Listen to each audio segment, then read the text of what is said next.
So welcome, welcome, welcome. I'm Leah Lamb, and I am the host of this new podcast. I'm still new at saying this, which is a Story Alchemist, and this is a podcast that features the stories and the storytellers who are really bringing healing to these times. And it's like, how are we working with the story of our time? And this topic of initiation, rites of passage, I feel like it's one of the hugest stories of our time.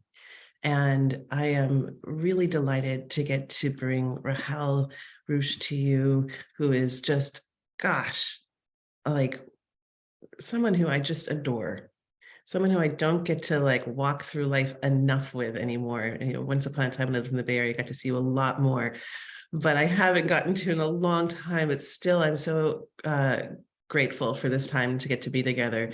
And Rahel, gosh, see, I get all nervous, and then I start looking at pages and then I start losing the moment. But Rahel is a cultural midwife, a ceremonialist, a wilderness guide, and mentor. She's dedicated to building community and revitalizing modern culture by awakening our earth-based roots.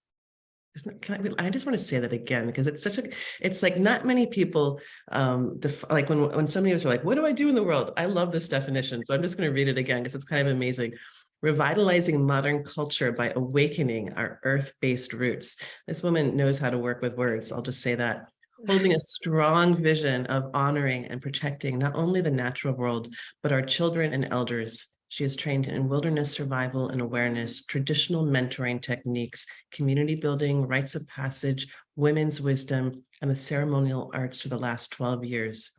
Rahel has obtained a bachelor's degree in physics and religious studies and continued training for the next 15 years through training and graduating from programs with the organizations of the Regenerative Design Institute, the Bee Shields Nature Connection Community, Rites of Passage Vision Quest Rites of Passage Vision Quest Guide Training, Women's Red Tent, and Infinite Wild Wilderness Skills Immersion.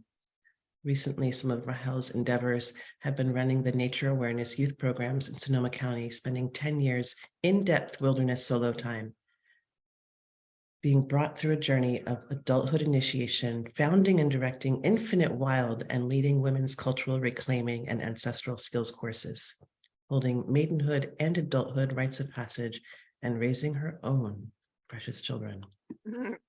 I'm so excited to get to be with you.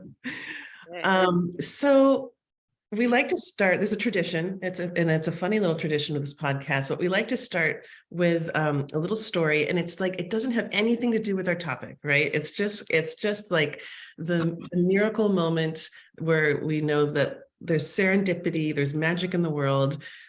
It's proof, and it's like the proof is in the pudding. Do you have like that kind of miracle magic story for us? Yes, I do. Hi, everyone. I will say first, though, that the description is a little outdated. I also run an adulthood initiation program that's called Tree of Life Initiation, and that's been going on for over 12 years now. So my training, like all the work that I did, it's now been gosh, maybe 20 plus years of in this field. Yeah. So yeah, so when Leah approached me about doing this, she asked this question, and I've let it percolate in me a little bit. And a story came to mind that is potent. It's one that has a lot of magic in it, and so I want to take a moment to say hello to all the ones who have influenced my life, the human and non-human. I'm so appreciative and grateful for the way that my life has woven together with so many magical and powerful and potent forces and beings. So I'm sending this gratitude out to each of you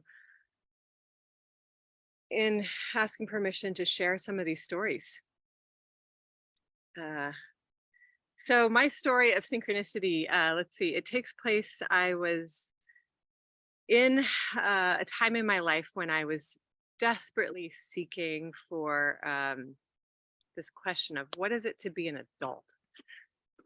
I want to be that person who stands upright, who knows herself, who knows what she's here to do on this earth, who feels like I, have access to all of me, and I sorry, I'm going to change my viewing. There we go. And I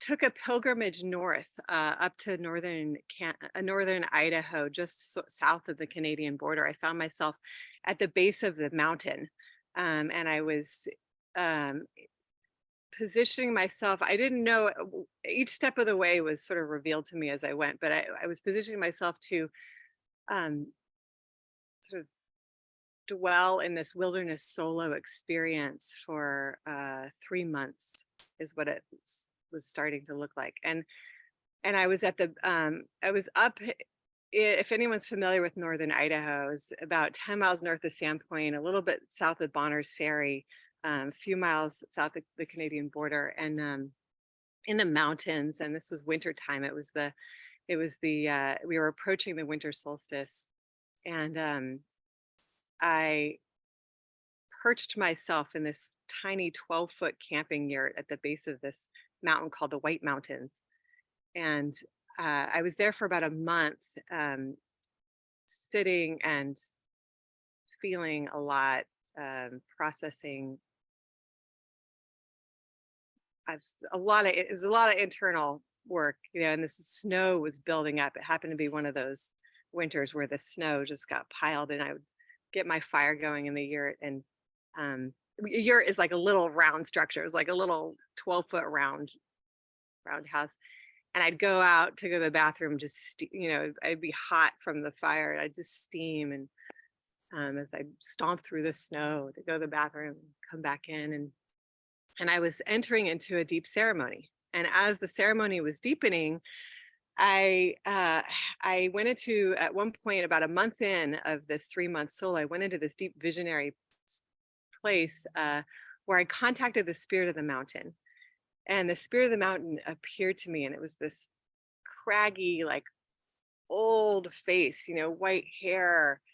And I didn't know how to address it. I was like, oh my, like, are you I couldn't tell, like, are you a man or a woman? I didn't know how to address this being, but it's like, hello, and I asked, like, are you a man or a woman? And the spirit said, does it matter? I was like, whoop, guess not. No, it doesn't matter.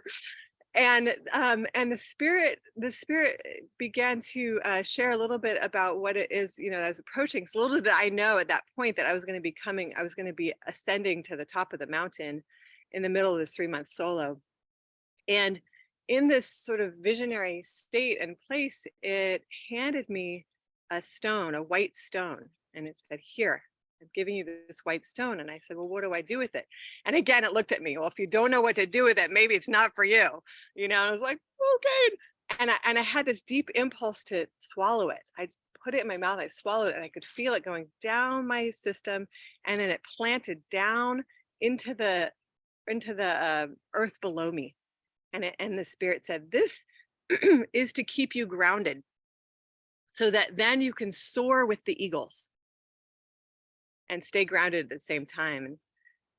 And we sort of closed our exchange, and I said, thank you, had this, beautiful moment. Well, maybe a week later, I found myself being guided by one of the elders who was helping hold me into the lodge, into this sort of, it's called an inipi, the sacred sweat lodge of this elder, a spiritual elder, Daniel Yellowhawk, who's somebody who helped hold this time for me out there up in Idaho. And he's no longer with us here on this plane, but he's a spiritual elder and leader of the Great Sioux Nation of Canada. He brings me into his inipi about a week later, this ceremony where we're deep in this lodge, and he's pouring the water and singing these songs, and he brings me up. He says, come here, sit here. And I sit up with him and he said, I want to hand you these things to give to you to go, so you're successful on your mission when you go up to the mountain, and I want to give you these things. And he hands me a white stone and an eagle feather. It's like that full body recognition. Oh, This is real. It's when those worlds match, something's on. mhm. So, That confirmation, yeah. So confirmation. that's my story of synchronicity, and it leads into possibly some questions I have a feeling might be being asked around what initiation, what is that? And so Right. I'll hand it back to you, Leah. Okay.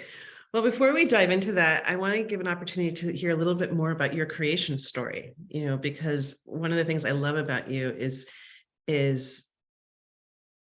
like you're a deeply deep relation with spirit, relationship with earth, but you also have this incredible intellect. And not that those don't always go hand in hand. I just feel like you're someone that's like really well-rounded in your learnings. And I'd love just to hear a little bit about your journey. Like what takes you to the moment in your life when you're like, okay, I'm going to go to Sandpoint, Idaho and sit with elders, and that's how I'm going to find out who I am. It's like some of us go get a master's in social work. It's like some of us try to go do these other things, and we all have our different journeys. And I'm just curious about like, what was your journey? How did you get here? Or the signs, and maybe it's like we're going to be talking about rites of passage and initiations, and like maybe like what were some of the signs that like were you caught to scent and you're like, I think I'll go left rather than right, or right rather than left. Who am I to say which direction? Right. North rather than south. I apologize. I have roosters, so I apologize. Our hens turned into roosters, so might hear them in the background. Wow. I mean, that's such a potent question. And the question that I would have with that is, where do you start? Where's the best place for me to start to answer that question? Because in some ways we could start with that answer back in the stars, and what happened in the womb, and then what happened in childhood, that design. I really believe that each of us is put here for a purpose, or multiple purposes. It doesn't have to be like I do this, it's more like there's an intelligent design that's happening. And I feel that in me. And I think the older I got, the more the pieces, when I really let myself ask the questions, and gave myself the permission to ask big questions and sit with big answers, it stirred the pot, and when it comes down to it, the motivating factor for me of all this, the where the grist of the mill, the creation, really was about my own deep level of sorrow and depression, and feeling angry and confused, really upset at the world. I had the fortune of growing up in a commune, in a sort of right here where I live, actually in Northern California. I grew up in a commune where we lived sort of in a village lifestyle, and that ended pretty abruptly in my early teen years, and it sort of catapulted me into interfacing with the modern way that most people live, which is, I thought everybody lived the way I lived when I grew up, but the stark reality of sort of a nuclear family setting and the isolation that exists for most Americans, probably. I think that fueled even more almost a certain flavor of sorrow and pain, because in my early 20s, I really was grieving the village and all those relations, those 90 people that were my family that I grew up with. And I was starkly aware of how sort of broken, you could say, our society is. Every female that I looked at was either, this is in my perception in my 20s, let's say, it was either actively angry and frustrated at how things were playing out in the world that they had to participate in, or were repressed and holding back their sense of repression of like, or were depressed and just in a confused depression. It was just like, I was looking around going, something's not adding up here. Like what, and if there's if our soul is singing a song and it's designed for something more beautiful and more bigger, then there's got to be something more to life than what I'm seeing around me. And so there was this, you could say that I was inside of the despair. And really what it was there's a disparity between what I felt is possible and where I was sitting in reality. And there was such a huge disparity between the two that I'd say for a good at least 10 years I was just deep inside the despair of that disparity. And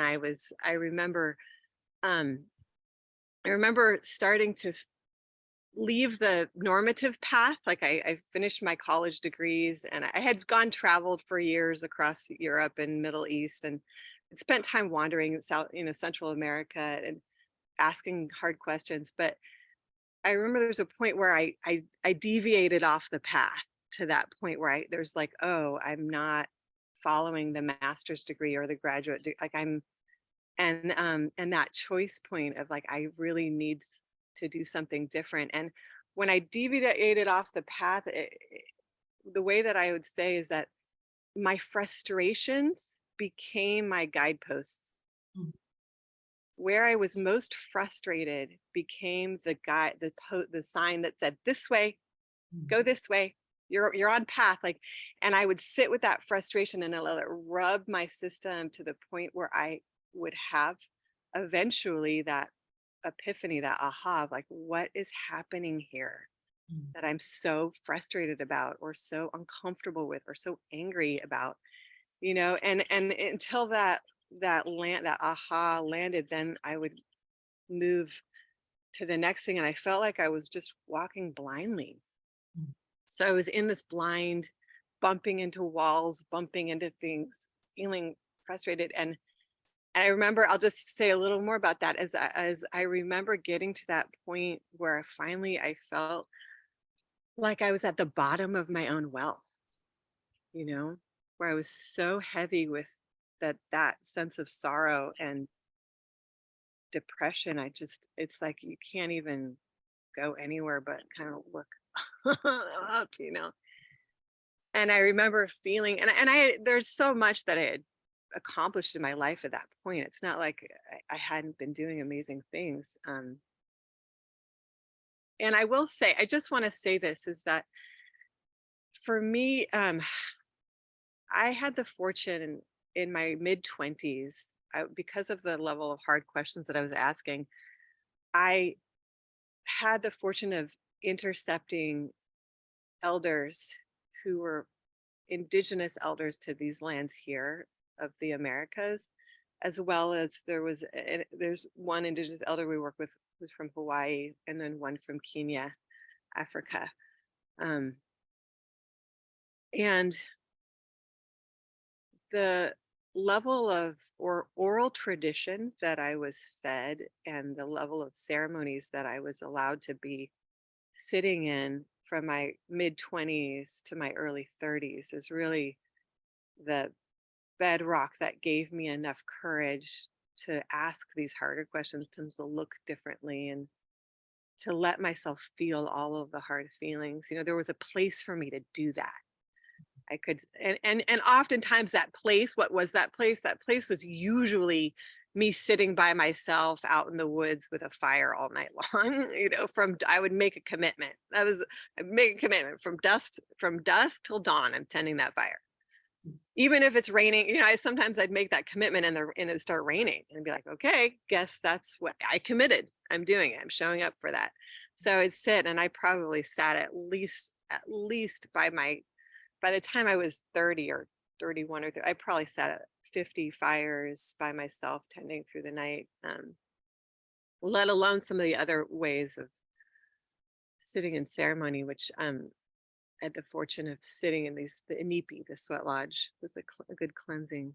But there's a certain point where that wasn't my ceremony, either. And what I found was that it really was the moon lodge that I needed to be sitting in. And so every time my body would bleed, I would sit, I would time out and sit for sometimes 3 days, sometimes 4 days by myself in the woods.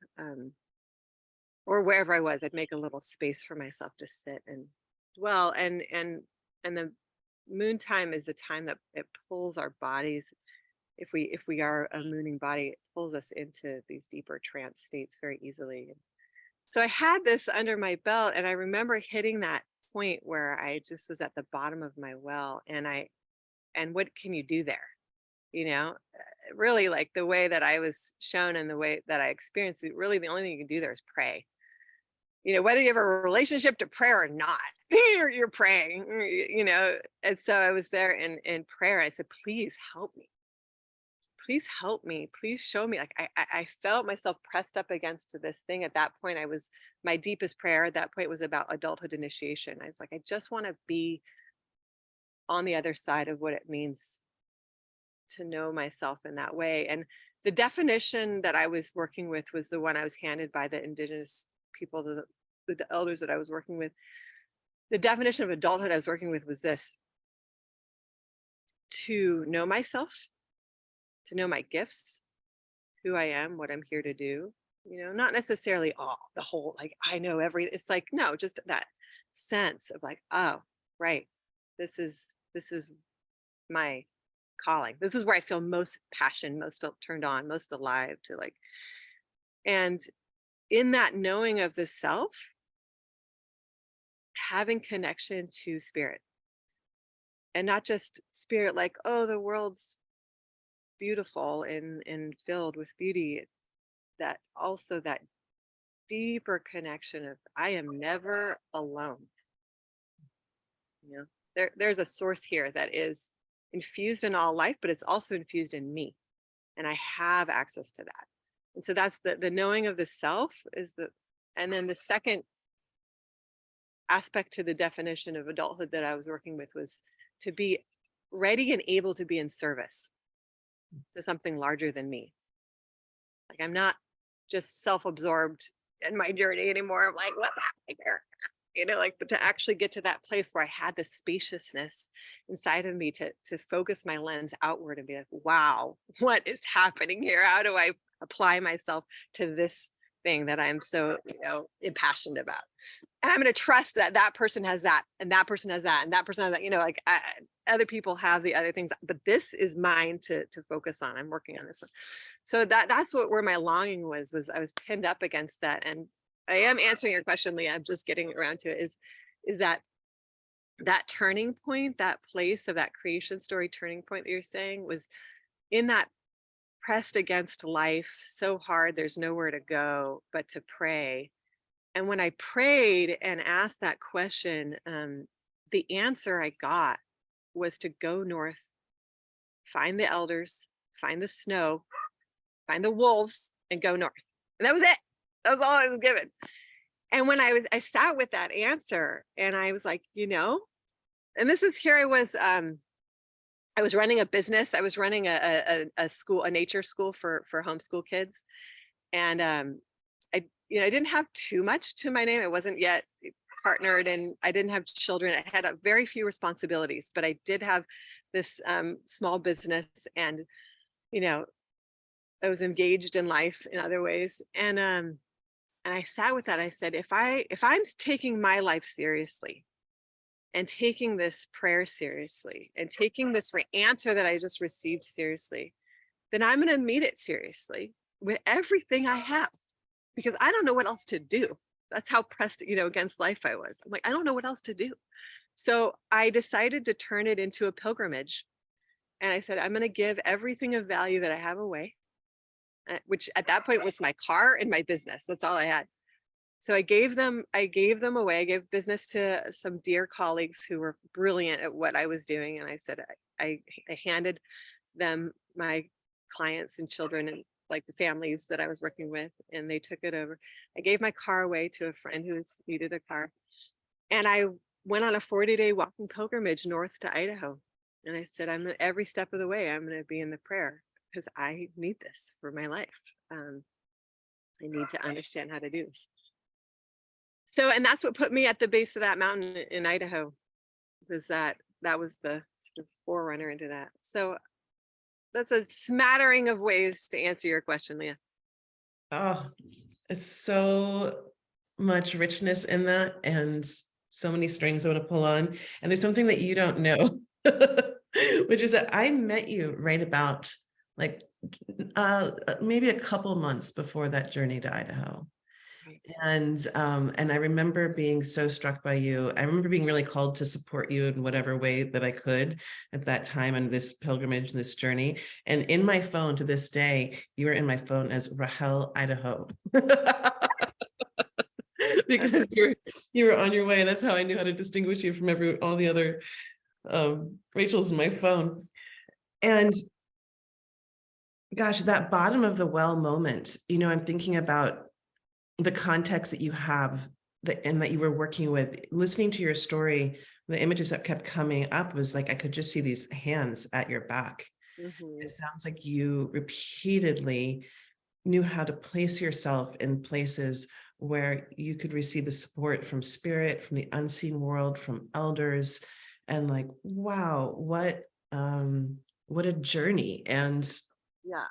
And just to hear also like the fortitude and the strength and the skills that come from having that kind of support, that kind of context, and knowing that when you get to the bottom of the well, I think of without that context, so many people come to the bottom of the well and they are then diagnosed.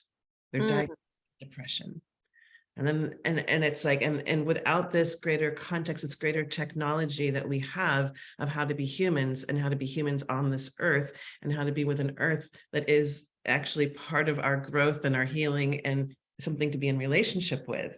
And like without that relationship, we start turning to other aspects to define ourselves. And so I just remember when I worked with Youth at Risk and I worked I for many years in this one program, we only taught primitive skills. So these kids would be brought off the streets by bounty hunters, like handcuffed, flown across the country, and dropped off in the middle of the wilderness of Utah. And it was traumatic. It was a traumatic entry. It was like a last end of the road thing. And I'll say that those kids who were at the bottom of their well were the most wonderful people to work with. Because I also worked with Outward Bound. I worked with a lot of different youth at risk programs, but the ones that were really at the bottom of the well, who were like, "There's nowhere else to go. Okay, now I'm ready. Now I'm here." It's actually a really powerful place to yep. be and to let ourselves go to the bottom of the well. Okay, well, how much further can I go? Like, show me where the bottom is, so then I know myself in relationship to how to get out. Um, you've been using this word a lot, and I just want to. There's just one other piece I want to pull apart, which is like this piece around fragility.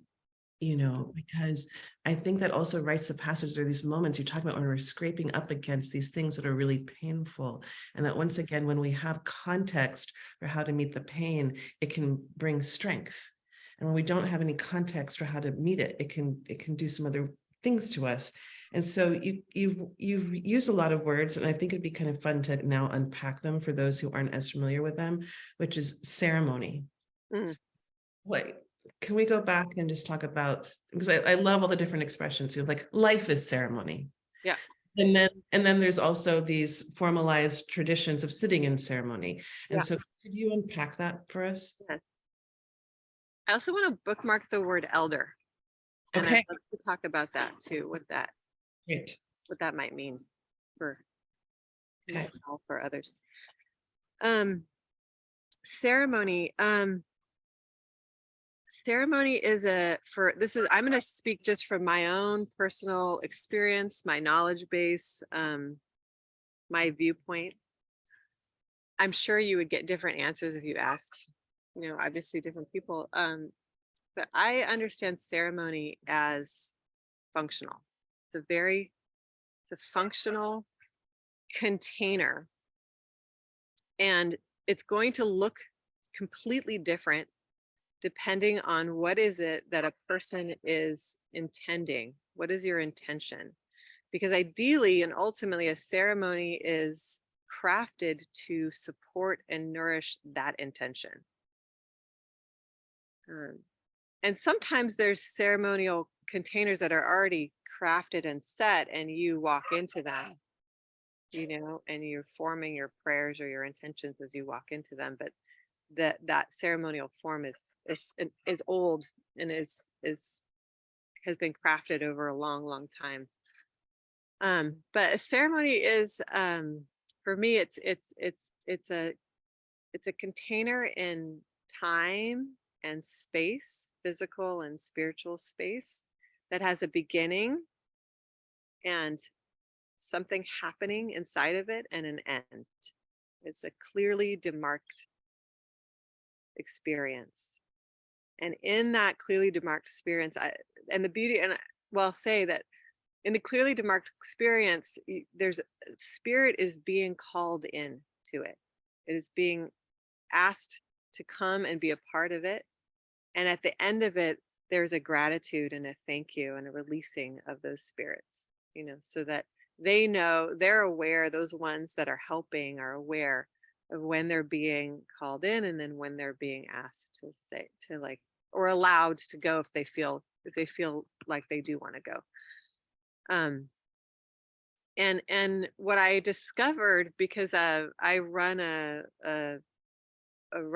adulthood initiation process. It's a 2-year long process, but inside of it, we have ceremonies that are happening once a month. And then as we get closer to the initiation, the actual like initiatory rites are a 2-week long ceremony. That's a very intensive experience. And when we were looking for our elders to help us hold this, because I can't run an adulthood initiation ceremony, being an adult, young adult myself, I can help guide them, I can have the visions for it, but I ultimately can't hold the ceremony because I'm not an elder. So I was like, okay, we have to find our elders. And when I found one of our main ceremonial elders, um, she had been sitting with the Northern Arapaho people for 30 years, and the Hopi also. They work. Her and her husband work with the Hopi people, and um, we understood each other. I found that we were talking the same language because we understood ceremony in such a way that there's a universal language of ceremony that we were able to speak to each other. So she could come into my ceremonies, even though she had never seen them before, never been in them. They were all, in some ways foreign particulars of them. She immediately knew what I was happening and what I was doing, because she could recognize it. And so I'd say that some of the universal pieces of ceremony are that there's the calling in and the releasing. There's the setting of intention, and how people use their mind and their intention might shift depending on the culture you're in. If you have a strong Christian base, the way that you are going to orient yourself around prayer is going to look a particular way. If you're from India, your way of prayer is going to look a particular way. But that's a very important component of the ceremony, is where's the people, especially the people who are holding it, where are their minds? What is the orientation of the prayer? And then there is the sacred elements. In a ceremony, there's always some elemental force that you're working with. And so sometimes people are working with directly just communicating with spirit, with what the needs are in the room. Oftentimes water is an elemental force that's used. Fire is an elemental force. Stone is an elemental force, or the animal beings can be brought in as helpers. And there's deity beings and there's so many different levels in the spirit world. It's just like, there's, hello kitties, there's so many different levels of beings that depending on so for, how do I say this, I would imagine most ceremonies that are like of a larger, more powerful type would have an altar connected to them, some combination of beings or entities or deities that are working through the humans. Not all ceremonies are like that. I want to say that every human, we all have access to ceremony all the times, whether we have a relationship consciously to the ones in the other world and the spirit world or not. it's really okay if you're not at that place where you're having those direct communications, or they're, how do I say it? It's a two-way street. It's all relationship, everything around us, whether it's to the grass that I'm sitting next to, or the buckeye tree that I'm, or the coast live oak tree that I'm sitting under, or the stone that I've had at my altar. Like, it's all relationship, and it's the same in the spirit world. And sometimes those beings will approach us as humans if we happen to be that type that listen, can hear them and feel them. But sometimes it's also true that we approach them, and um, and so to bring it back to a very much more like a simple place of act where we each have access to it, is that I also want to just say that each of us has the ability and power to craft our own ceremony, and to craft ceremony. And in that, I really encourage each of us to know what our elemental, where we feel most comfortable in the elemental forces, and what's our geography that we're living by. If you happen to be living by the ocean, what a powerful place to go into ceremony, to just go out to the ocean. Just going out to the ocean and calling, saying, hey, help, I need you, ancestors, beings of my lineage, whoever it is that are your people, call them in, and you can craft something that, I'm going to be here, from this time to this time, and I'm with this intention. And, the ceremony can start to take the form that it needs based on whatever your intention is. If you live in a rocky desert plain, maybe you hike up to the top of a knoll or a hill, or a place where you feel called often, and you sit at the base of a tree, or you sit where there's beautiful stones, and maybe you bring water, and the ceremonial act is pouring water onto the stones and praying to your ancestors. I mean, it's really like it's so open, that landscape. And for me, what's important is that there's a calling in and a calling out. There's ritual acts, and there's a prayer, and that whatever the ritual acts are supporting that prayer. I tend to be someone who really feels called to work with fire. I have a strong relationship to fire. So crafting a fire, and then what we call it, the one way to word it in the English language would be to tend it in a sacred manner, to tend that fire. It's not a cooking fire. It's not a fire for, it's not a functional fire on that level.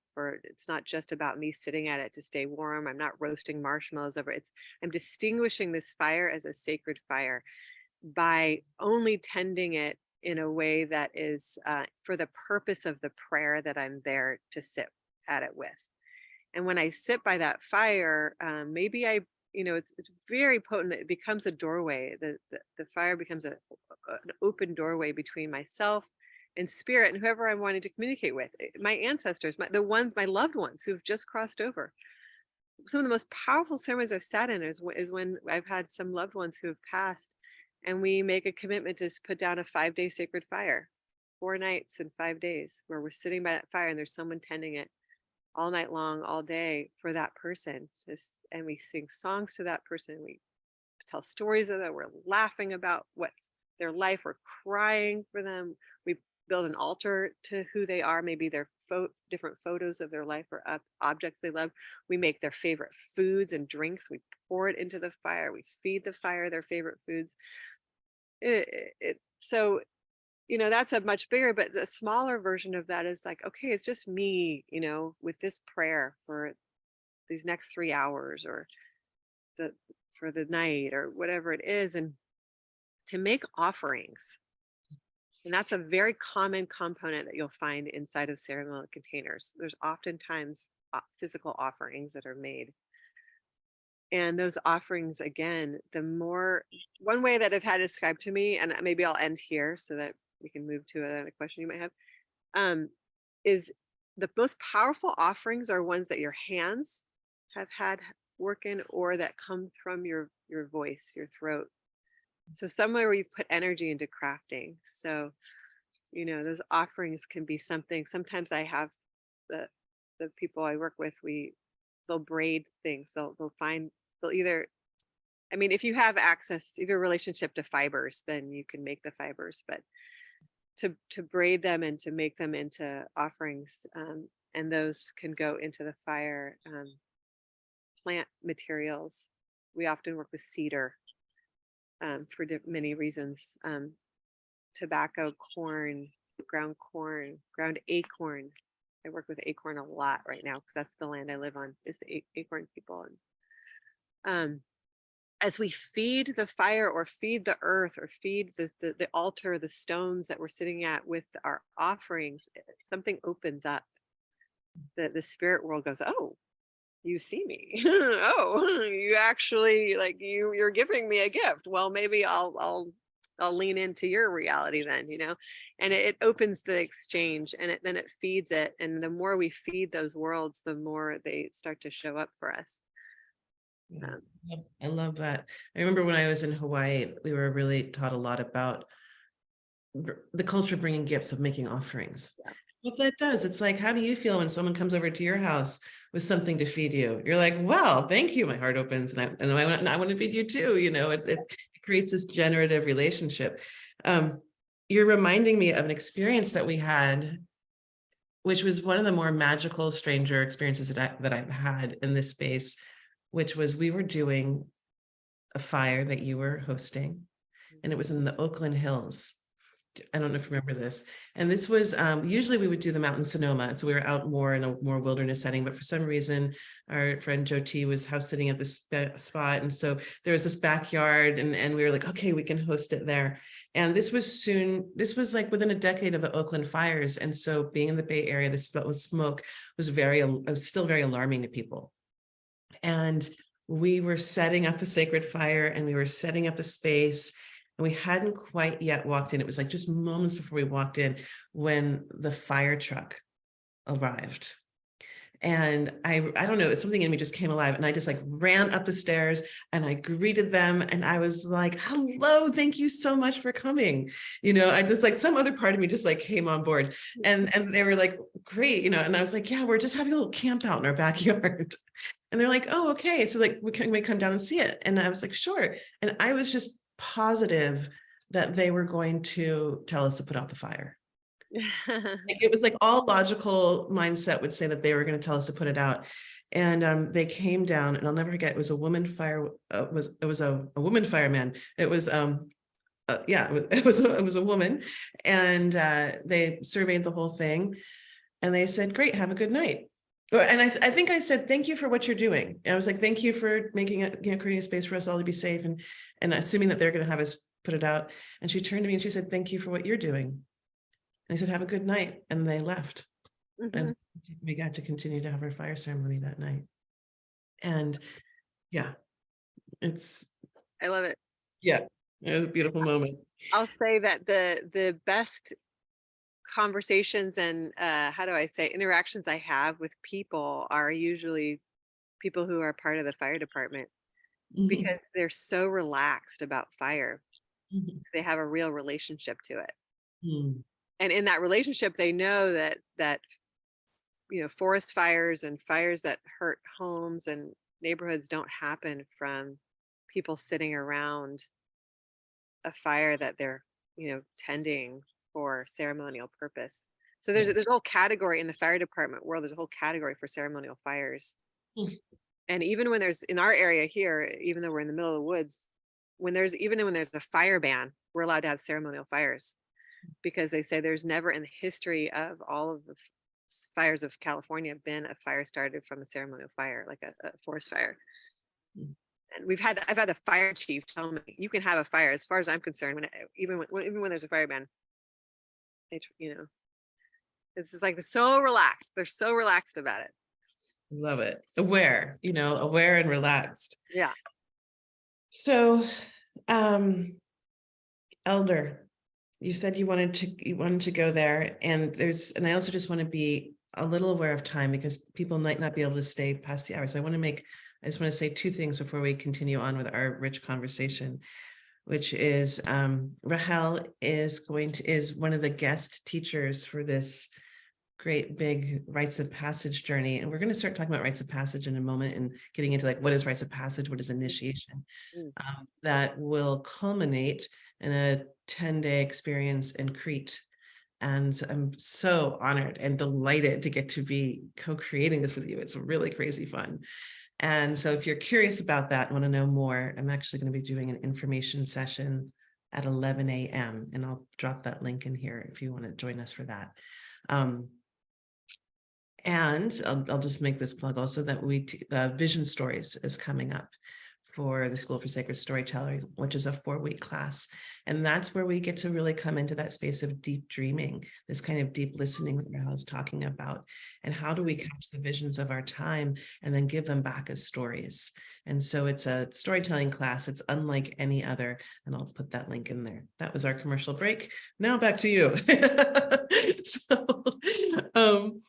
So, okay, want to talk about elders. And that also feels like that's going to connect right into like, well, what do we mean when we're talking about rites of passage? And I feel like this word initiation, we're so often being initiated by life. And actually, and I want to invite, everyone that is here, I want to invite you just to place in the chat, like, how are you being initiated by life? I just want us to give us a moment to think about this as a group, because I feel like we're getting initiated. We might not have the courtesy of proper initiations, where we're being held by elders, where we're being held by this technology of ceremony, of rites of passage, of process. But it doesn't mean that it's not happening to us. Exactly. And so when we have more context to understand, okay, this is an initiation, this pain, this suffering, this person that's totally rubbing up against me and driving me a little bit crazy or creating so much upset, when we have this other context to say life is filled with initiations when you're on this great journey, I feel like it gives you so much more context to really meet the moment. And so just want to give that context. So, okay, maybe you and I can just jot for a moment and just say, where's life initiated you? So people can start thinking about how, like for me, I know that, one of my greatest initiations was when I got diagnosed with thyroid cancer. That was like a really massive moment. But I also think of there was a critical moment when I was 18, when my parents invited me to follow my passion. They said, you don't have to go to college. You can go straight to acting school in New York City, if that's really what you want to do. And that was a total initiation, being 6 years younger than most anyone else in my class and going straight to New York City as an 18-year-old. So I'm thinking about these moments in our lives. They're the moments that we choose. And then there are the moments that we don't maybe consciously choose, but our soul chose. So I just want to give us an opportunity to start thinking about, before we start defining it, if we can start dropping into those moments. And I'm just seeing some comments come through here. Amy Walsh is talking about motherhood has been a profound initiatory journey of my life. Being a physician during COVID has been a major initiation as well. Wow, yes. And I'm also going through a formal adulthood initiation as well. Kariana's talking about starting any new endeavor, a new job, moving to a new place, new relationship. Yes. Getting an injury, any big life shift. Kariana does a lot of rites of passage work too. Hi, good to see you.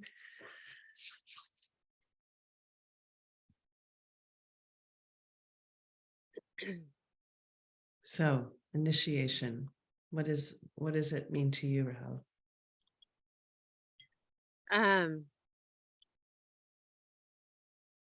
Initiation. The word initiation comes from, it's the same root word as initial. It's a beginning. It essentially means the beginning.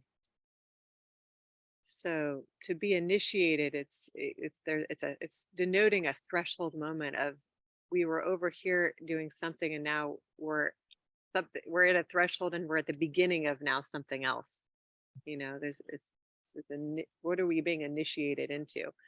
And so it's for me, it's a very general term that can denote anything that is bringing us into a new place, a new landscape, a new identity, a new form. So yeah, body injury can be a huge initiation, especially if it shifts how you now orient to life, or a physical illness, a very important person in our life passing away, a traumatic experience that is ricocheting from our life. Sometimes something that in the moment is deeply horrifying. When we look back on it years or decades later, we start to recognize it as an initiation. um, There's ways in which childhood traumas, even things like being molested or raped, like these horrible experiences that happen to often people in female bodies, not often, but like to people in female bodies more often than other bodies, for the certain ways of that,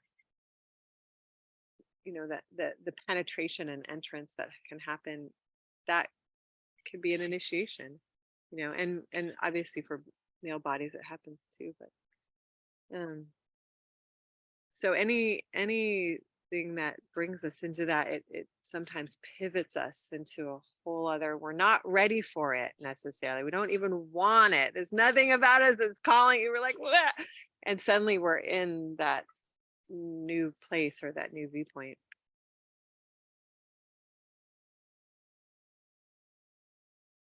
Yeah, they often come for us, those initiations. Mhm. Sometimes we get to choose them, but very rarely. And yet it's such a critical part of life. Mhm. So let's wander into that space of rites of passage. Sure. I mean, so I do want to name elders because we're using that word, and so it feels important to me to just ground it a little bit. Right. Um, yeah, is that okay to? Absolutely. Um, so I want to. I think what's most important for me is to note that um, all of us have people in our lives who can be elders if we activate that relationship. And then some of us get to that point where people are looking at us as elders, and again, and so an elder also denotes a relationship. If there's an elder, there's a younger. Well, who's the younger and who's the elder here? And for my child, I'm going to be in that position of being an elder. Um and I on one level, I think it's also so I I'll say a little story. I remember going to this workshop with one of my Indigenous elders, Paul Rayfield, who was leading a workshop for the weekend of what is it? What is an elder? An elderhood, and in it he was denoting the difference between an older and an elder, and how do we tell the difference between someone who is sort of playing out the aspect of being an older versus an elder, and we were listing the qualities out, and I remember at one point in the middle of this 3-day experience, he called forward everyone in the room who had gray hair, really like fully silver gray hair, and he had them sit in the front of the room, not facing out but just sitting in sort of the front space, and he said, you are all on your way to being elders. You're in that position in your life. And I remember one of them, this good friend of mine, Ariana, she literally fell off her chair onto the floor and grabbed her heart. She said, no, I'm here because I want my elders. You can't tell me that I'm an elder. No, I want my elders. And he just looked at her, and he said, you have to become the elder you're longing for. That person that never showed up for you, you have to become that, because it's, that's the position you're in now. You didn't get that, but it's the longing is going to inform you of what it is that for you to take up now. And at that time I was both, I was, you know, whatever, that was over 15 years ago, it was 20 years ago. And I was with a lot of younger folk who were engaging in some powerful paths, and really we needed holding, we needed support.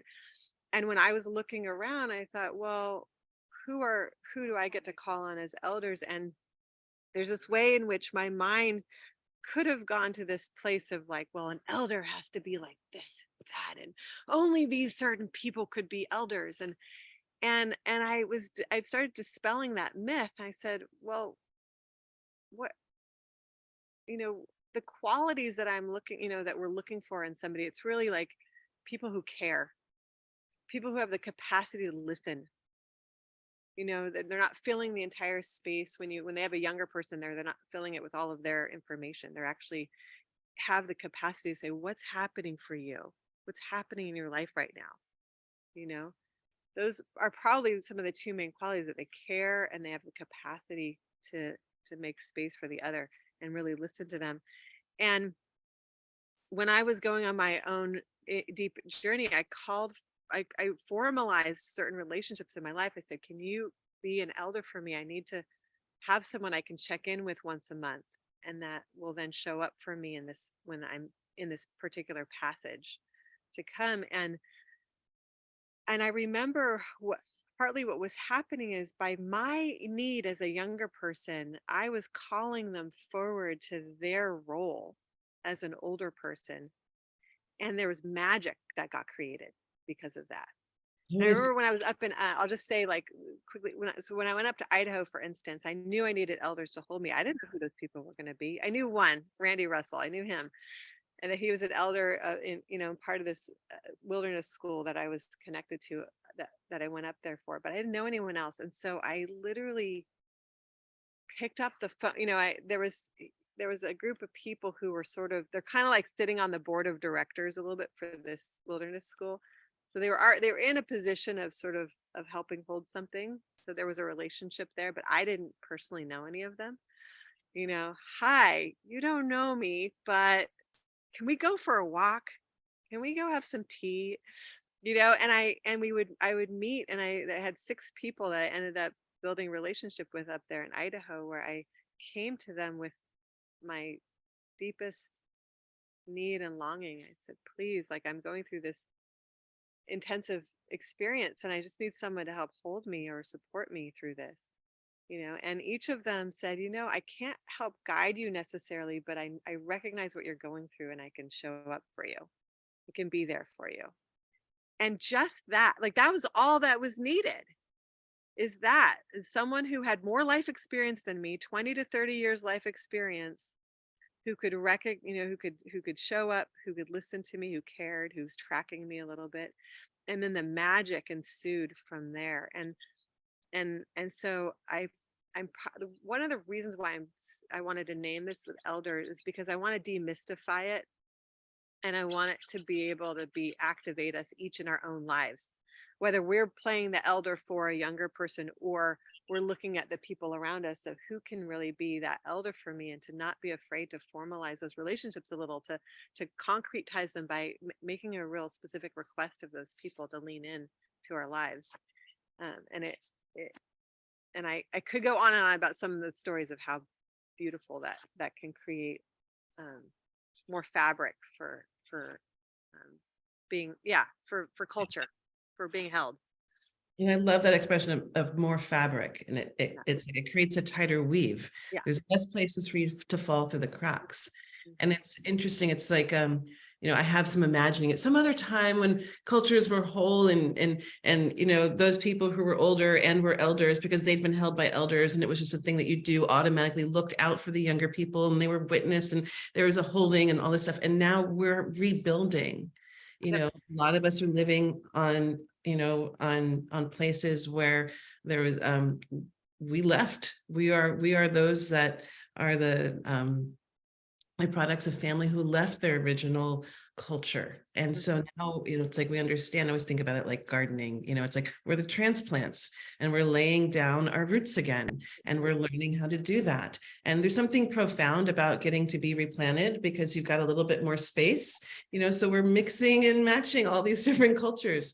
And it's kind of a profound moment, but it's also not the easiest of moment to be like reestablishing roots. And the thing that I did a lot of studying with Stephen Jenkinson, who's done a lot of teaching on elderhood. Mhm. And he said very much what you said. He said, elders are made by those who come to them. Mhm.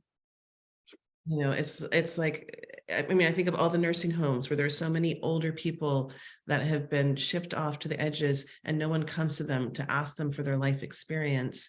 And I can't tell you how many times my heart breaks every time I come into contact with an older person who said, I have no stories to tell. I'm like, what do you mean you've got no stories to tell? You Yeah. know, or they don't know the value, the pure value of those hardest moments that like knock them up against the wall, and how much wisdom they now have because of it. And one of the things that we talk about in the School for Sacred Storytelling is that when you come to the threshold of becoming a sacred storyteller, you step onto the path of becoming an elder. Mm.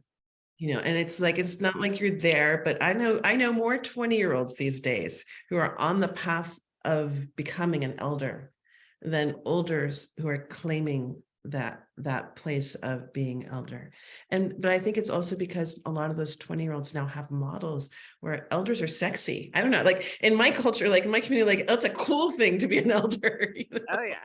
And they're recognized and they're given to. And I think there's one other piece that's like, one of the things I was taught when approaching someone to be an elder is like, come with an offering. Hmm.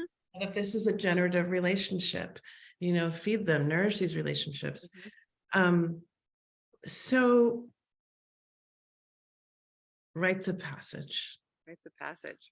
I think you know a thing or two on this. Well, really just a thing or two too, because what I know is really specific to, where my focus went was, for me, my passion is around adulthood initiation. And rites of passage, again, is a general term. You're passing through the rite, RITE, that you're passing from one identity, one stage of life, one way of being into another. And the rite is the ceremonial act that denotes that passage. So it's so rite of passage can be, again, really it can be used in so many different ways. I just put my 9-year-old through a rite of passage through the first stage of childhood into the second stage, and we did it. It's called a rite of competence ceremony for her. It was so beautiful. So it can be the rite of passage can, again, be a powerful way to bring our awareness, our attention, our call in the witnessing, create a ritual act. And ultimately, hopefully, a ceremonial act. I think of rituals as small acts, and a ceremony might hold many rituals in them. But those ceremonial or ritual acts that denote, okay, we're marking something. We're marking this passage that happened or is happening right now. And so I'll just say there, and then I'm curious where you want to take it. You have a lot more familiarity with what the conversations you've been having, and I'm curious what kind of rite of passage you want to talk about. And the theme of the day right now is really like the adult rites of passage. It's like, I know that I really, recently turned 50, and I was like, okay, I called for a ceremony. I called for a rites of passage moment. And by the way, I just want to say that thing about going to the ocean and declaring a quick prayer. I woke up out of all these nightmares this morning that was just horrible. And I was like, in just the dumps. And I was like, how do I go into this great conversation when I'm feeling like when I'm like surrounded by nightmare? And I was like, a nice cold dip in the ocean. So I ran down to the ocean, said my prayer, please wash this off. It's like we can do these quick moments of communion, of connecting to these elements and bringing them into our lives and come back rejuvenated, reborn, and it's like, so it's like, I just had this moment where I turned 50 and I was like, didn't get married, made the choice not to do that as of yet, didn't have that experience of having children, which I think is really, it's like those experiences where we are now put in the position of taking care of others. Very, very, very important experience in the human experience. Like, I really do feel like you've got to have something in your life that helps you turn the emphasis. And you talked about this, from life being all about me to also life being about others. And there's so many ways that we can do that. But I do feel like if you don't have children, which many of us, there's more and more people that aren't, then I really feel this is a critical thing to build in. And then I learned afterwards that Anne was like, oh, you did it at 50. Well, really, your adult rites of passage is 52. But when you are officially an adult, I was like, really? 52 to officially be an adult? Okay. But that's, some cultures see that as that way. So yeah, let's talk about, the adult rites of passage and what it is to choose it, what it is when we and declare, okay, I'm declaring my rites of passage. I'm declaring that I want to actually claim this form of initiation. Um, how do we, Yeah, it's tricky because I feel like there are people who are they are in their adulthood and they're needing, but it never got marked, yeah. wanting to mark that. And that's a different kind of initiatory act or a different kind of rite of passage. Um, because you're claiming something, you're gathering all the pieces together that say, hey, universe, world, me, people around me.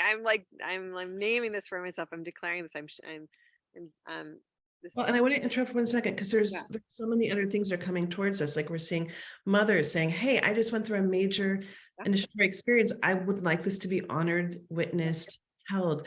I'm hearing from women saying, hey, I didn't ever get to come out into a healthy embodied sexual expression, like where I felt embodied in my sexuality.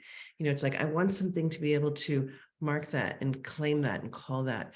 And it's like, and then there's the didn't get married, and I want something to to mark this and claim this. But there's so many other moments, like when I think about when I came out as a sacred storyteller, that was terrifying. When I came out as a mystic storyteller, I was so afraid. And I just feel really lucky that I had the supportive community that we had in Berkeley, because I mhm, couldn't have done it without right, that. yeah, So I didn't get to have, but now I would have been like, oh my God, what if I'd actually gotten to have like a formalized rites of passage, initiatory experience. So many of us are getting it trial by fire. So yeah. right. And so there's two things that are being named here that I want to pull out. One of them is that we can't if it's not witnessed by other people and held in some form of a community setting, it can easily feel not real. Mhm. Our What's happening inside can feel just like, well, whatever, or it's just a dream, or who knows.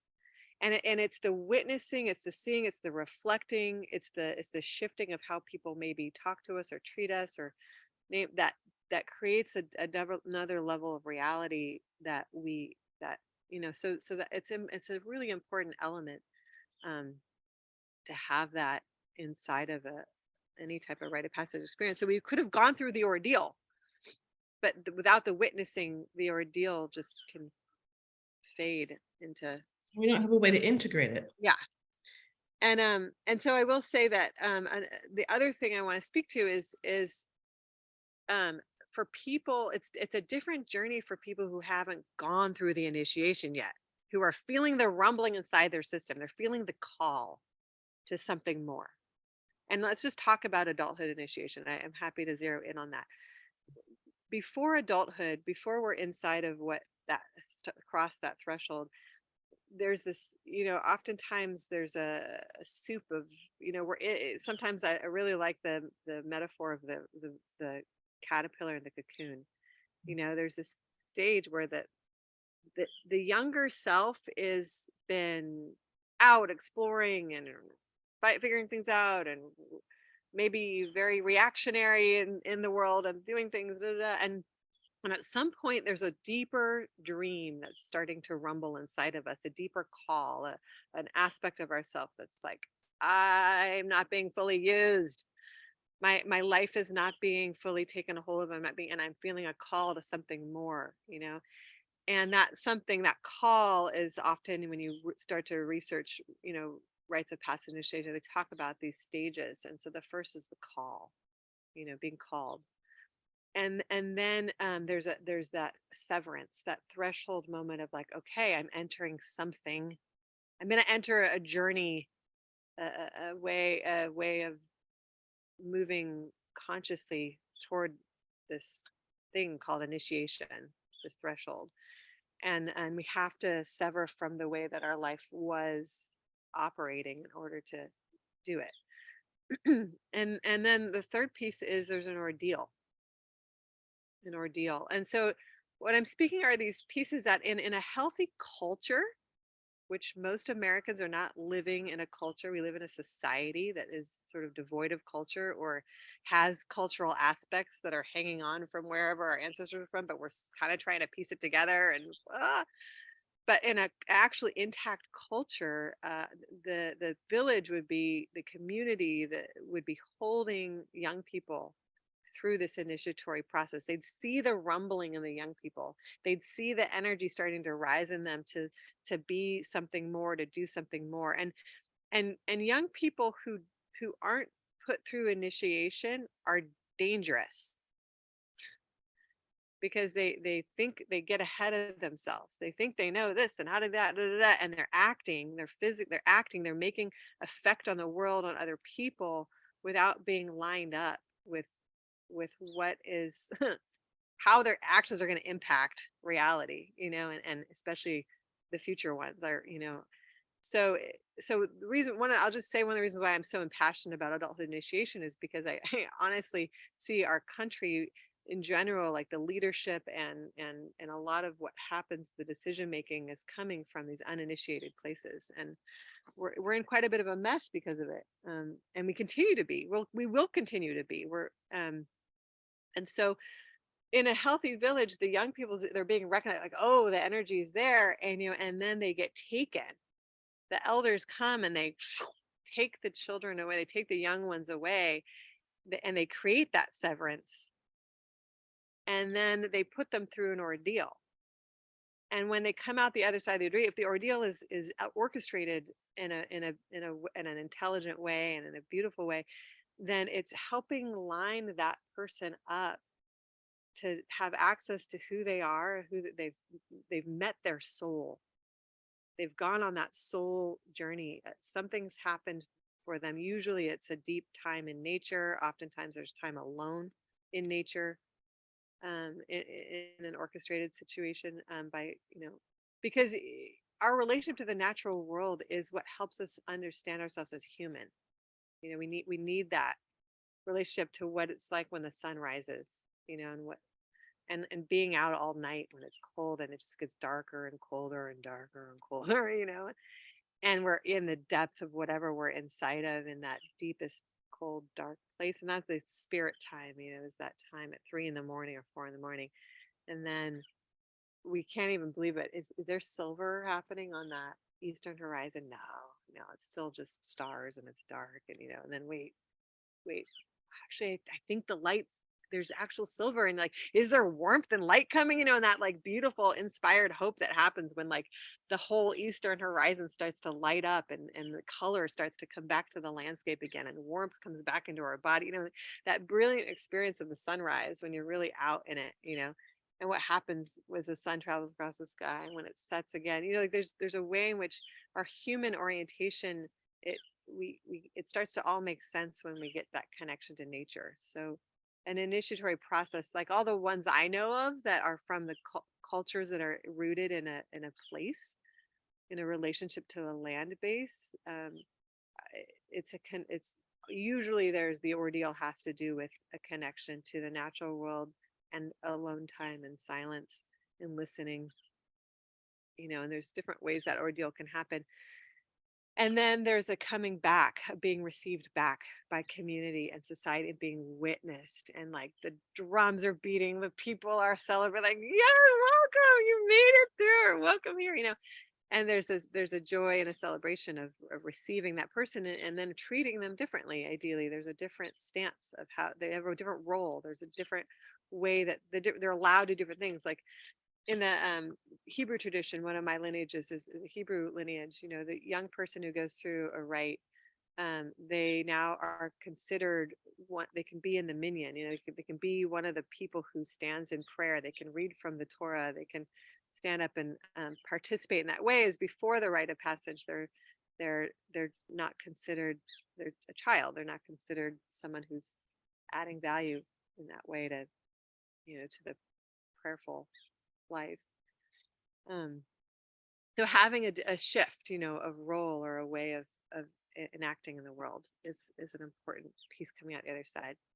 That And piece of sorry, the last thing I'll say, sorry, Lee, is that so when we don't have the village and we don't have an actual initiatory ceremonial process, ideally we still have those pieces, the call, the threshold, crossing that severance from what was into what is now happening, the ordeal. And so if, let's just say for motherhood, someone birthing a child, wow, your life was so different before you birthed that child, and the ordeal of the birth, however it came, however it came, really, there's no wrong way to birth. It happens. It's an ordeal. There's no way it can't be an ordeal to have that child come through our body. And then we're on the other side, we're in a very different role, and we're suddenly in service. Like you're a pregnant person, and then however many hours later you went through this huge ordeal of birth, and bam, you're in service. There's a baby. Take care of it. And it's a stark, experience of that. And so the one of the questions I was asked, and I'll leave you with, Leah, is that if you're trying to map your own journey and experience onto, like, okay, I want to recognize my own, this adulthood initiatory experience, what wasn't in place? Was that the For many people, there wasn't, the ordeal happened, but was there the welcoming back afterwards? Was there the witnessing? Was there the recognizing and the celebrating of that, the honoring of what that is, which would have happened in a healthy culture. and that's the piece that's so missing and so necessary. And like coming back to how we started, it's like, was that real? Did that really happen? And that outer Matter. confirmation of people who also saw you before Yeah. and remember that part of you, and now see you who you are in this chapter. And I think that's one of the most powerful things I've gotten to experience in being part of like long-term whole communities, and that I've walked through that. The one piece that came up as you were talking, and this one, then we'll bring our conversation to a close, but it just feels so prevalent and such a hot topic. But this moment of getting to meet the soul and know what you're made of. Mm-hmm. As you were talking about how we had these moments where we got to go through, yeah, you had, what did you call it? A situation, what did you, Ordeal. an ordeal, right? You had an ordeal, and it's like a lot of us are having ordeals a lot, especially in our modern day world. COVID, what's going on in Ukraine. Like there's so many ordeals that are happening both in our outer world and our inner world. And we don't have, again, I keep coming back to this world of technology, this rites of passage, and we don't have this moment of meeting the soul. And I think that's why this expression of trauma is getting amplified in such a Yeah. big, and like what would it be if we get to have more and more of these opportunities to come together in community, in a practice rites of passage, in the practice of ceremony, so that we can have more and more of these meetings of the soul, and that we have more access to the tools that are actually already right here to actually tend to the times that we're in. Yeah. I want to speak to that for just a moment, because the meeting of the soul in and because this is an important part, and I'm not yeah, I just want to speak to it in more of the ideal sense, and then in the sense of how we hold it when we're consciously bringing young people through a rite of passage. um and people have to interpret it for themselves, but there's a map. I wish, wait, do I have paper and pen here? The map of the adulthood. Right. So when you're a young person, or whatever, you're being called forward, that deeper soul self is talking to you, and you're being called forward. That threshold that you're going through, and that ordeal that is, and this meeting of the soul, in some ways, another way of putting it is, you're being pulled into a river of grief. The river of grief, is it's an important place. So let me see if I can, it's like a quick version here. So let me put my view. I can't even see myself. So Is it up to the camera? Yeah, we can see okay. that. So there's a wheel, right? And we're born over here in the east. This is often denoted as birth, right? And then when we get older, we come down, we mature into our adolescence here and it's denoted as the south node is often considered uh, the adolescence. And as we're journeying here, this is where at some point in this adolescent journey is where we start to feel the call for something more. And over here in the West, sorry, I might be doing it backwards. Over here in the West is where our gifts set. This is where our gifts for how we sit in service to the world in the way that is most impassioned to us. They're sitting here in the West, waiting for us to claim them. And yet there is a river of grief. Of course, my pen runs out just as there's a river of grief that sits between where we are in the adolescence and then where we're heading into the West, into the adulthood. And that river of grief, sorry, I'm looking for another pen. That river is here and it runs and we cannot get to the gifts in the West unless we move through this river of grief. And what some people call this river, another way of naming this river of grief is they call it ego death or spiritual, it's a spiritual death. And so I'm specifically talking about adulthood initiation, not like just like some of the other stuff that might happen to us, but like what is it to turn ourselves towards that deeper soul calling of who we are and what we're here to do. We have to face these egoic parts of ourselves that are hanging on and reconcile them. And so the ordeal that we go through ideally is bringing us into an experience of transmuting that grief and that sorrow, that pain, however the grief shows up for us. It's different. It registers differently in different bodies.